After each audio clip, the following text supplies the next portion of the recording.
c'est une des rares gares qui, en tout cas la boîte et le quai, n'est pas très profonde.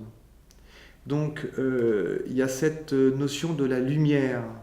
Il était important pour moi qu'on puisse, entre le parcours vers cet espace public, on rentre dans la gare du Grand Paris, on descend en escalator vers la mezzanine, puis vers le quai, tout ceci s'accompagne régulièrement d'une perception vers l'extérieur, donc à travers des fenêtres urbaines, qui donnent toujours à voir l'extérieur, qui donnent toujours à voir la qualité de la lumière, qui donc forcément amène de la lumière naturelle à l'intérieur de la gare, jusqu'au quai. C'est une des rares gares, qui va permettre d'amener de la lumière naturelle jusqu'au quai.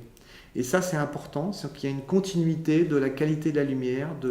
On parle en fin de journée, une lumière un peu rouge, d'ouest. Eh bien, il faut pouvoir, c'est un peu l'idée, quand on sort du métro, de pouvoir sentir cette lumière alors qu'on est déjà sous terre, j'allais dire.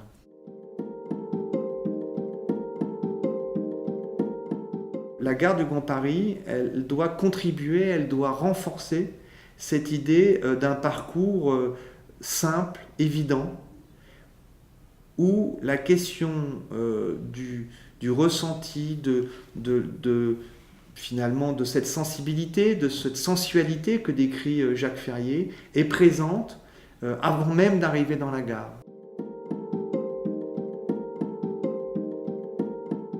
Pour les habitants de Créteil, c'est totalement un renouveau. Pour le voyageur, c'est lui donner aujourd'hui un parcours entre la ligne 8, le secteur de Mont-d'Or avec l'hôpital, les futures opérations de développement urbain en face de la gare qui vont être énormes, hein. C'est très important, c'est un secteur en devenir extrêmement important, beaucoup de projets connexes, beaucoup de mètres carrés, beaucoup d'habitants vont arriver ici. Donc c'est réellement une nouvelle porte d'entrée sur le Grand Paris.